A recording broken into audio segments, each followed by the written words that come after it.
What's up, everybody? It's your boy Josh with JTM Racing. What's going on? So today I was feeling pretty hyped and I thought, let's work on the Civic. I know everybody's been wanting to see Civic videos. So we're gonna do that. We're gonna bleed the clutch on the Civic. And pretty much how we're gonna do that is we're gonna gravity feed the fluid from the top all the way to the bottom, and I'll show you how that's done. Very simple, very easy.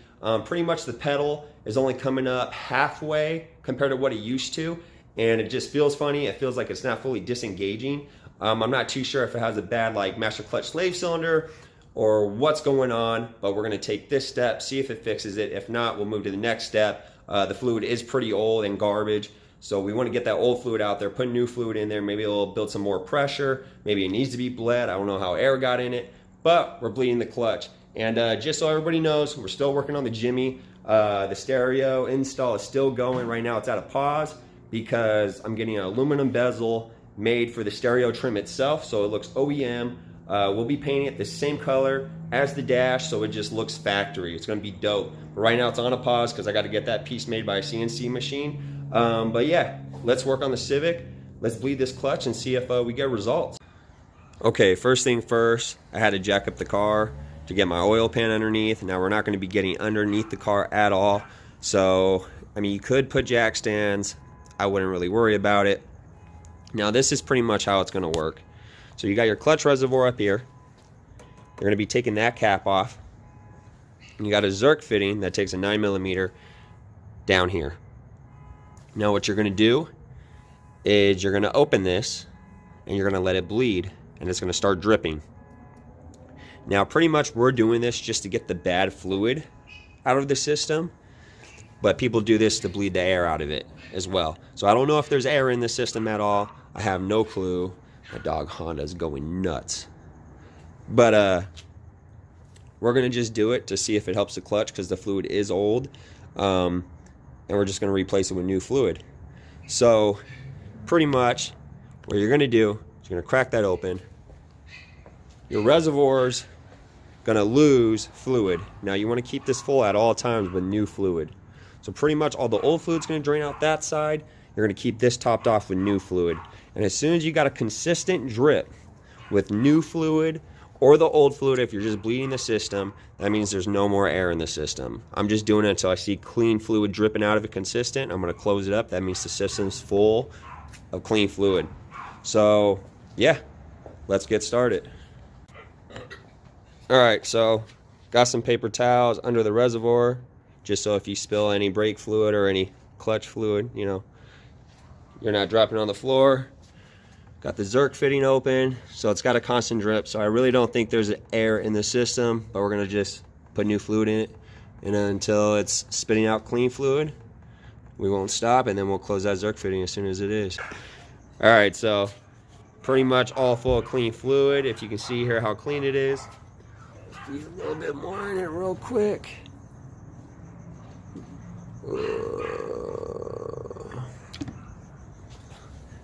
Hopefully this fixes the pedal. Dripping clean fluid, so we'll be closing that Zerk fitting here pretty soon here. Pretty sure I could do it now. But yeah, it's simple as that. Just pop your cap, open your Zerk fitting. That's a constant flow right there, so there's no air in the system, or it would be spitting or like hiccuping a little bit. So yeah, it's all good to go. Alright, so she's running. Pedal feels a little bit better. Haven't drove it around the block yet. Zerk fitting's closed, no leaks. Reservoir's full, got the cap on it. Kind of want to take it around the block. I kind of do. I want to see what it does. Alright everybody, so it's the next day.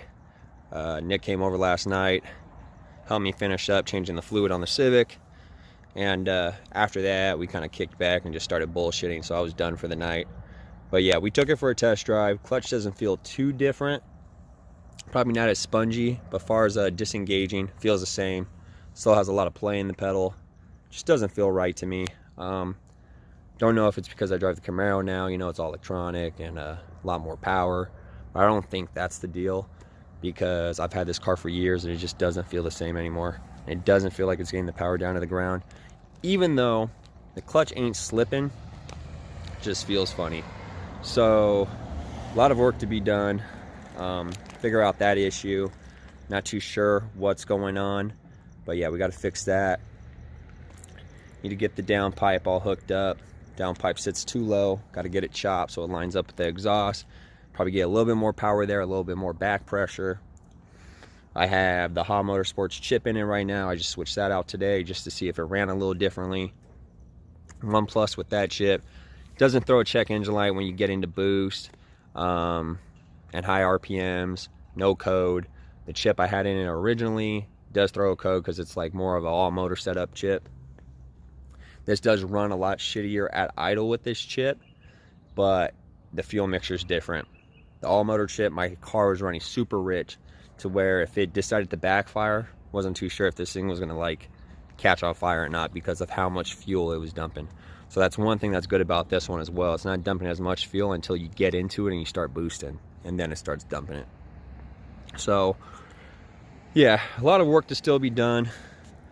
Hopefully some more videos going on here and more videos on the Jimmy. Like I said, still got to finish up the stereo bezel on that, getting that CNC'd.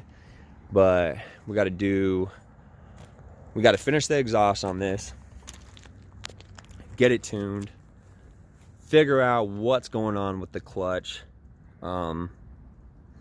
if there is anything wrong or if it's just me, but I think something's wrong. Like, you're either in or out on the clutch, and it wasn't like that before. It wasn't. It is a stage 3 6-puck, so you think it would be, but it just feels differently. So tune, probably needs some timing. I mean, she runs. Probably lower her pretty soon, just on some cheap full coilovers, and get her painted. And me and Nick were actually talking about probably painting these rims like some type of bronze, because I was gonna powder coat them gloss black. The more I look at them though, I think the lips can be polished, and then tape off the center and do like a dark bronze color, almost like a furniture paint where it has the texture to it. I think would be kind of sick. So we'll just see what we do, and I'll probably paint the car myself dark gray again, but we got to get a bunch of dings and do some body work before that happens. We also have to get the dump pipe mounted, which I got to get one rebent, or get the one I have rebent or bent to where it doesn't bump into anything, or just get a custom one made, which that's probably what I'll do. The one I have right now, it either hits this, or when it goes down, it's like aiming right at the turbo. So I can get that one changed up, but I also have a flange that's bare, and we can just make our own dump pipe coming out of the wastegate. So yeah, I mean, still a lot to do. I really just want to get this thing running to where I can drive it. So I need to figure out this clutch issue and get it tuned. Because if I could cruise it every once in a while, that would be sick. I don't even get to drive it now. So like, what's the point, right? But yeah, I think that's going to tie up this video. This video is not too long. Just wanted to get some footage this weekend. Sorry that doing the clutch fluid wasn't too detailed, but I hope you got the gist of it. Pretty simple. Like I said, pop your cap off, open the bleeder, let it drip out of there, fill that up with new fluid, and as soon as you see clean fluid coming out of there and it's a consistent drip, there's no air in the system and the whole system's full of new fluid, and you're good to go. I popped the cap open today, fluid's clean as can be. So, and that shit was gunk. It was just black and nasty, which I'm pretty sure a lot of people don't change it that often. So same thing with brake fluid, gets the same way. I should probably do the brake fluid flush on this as well. But yeah, it's a lot to get done to this car. If anyone knows someone that can tune it, I'll pay you. Come out here, we'll just drive it around, tune it that way. I guess I could bring it to a shop, but just make it easier, you know, if someone came to me, and I'll pay them, I'll hook them up. But yeah, so that's it for this video, guys. Have a nice weekend. Peace out.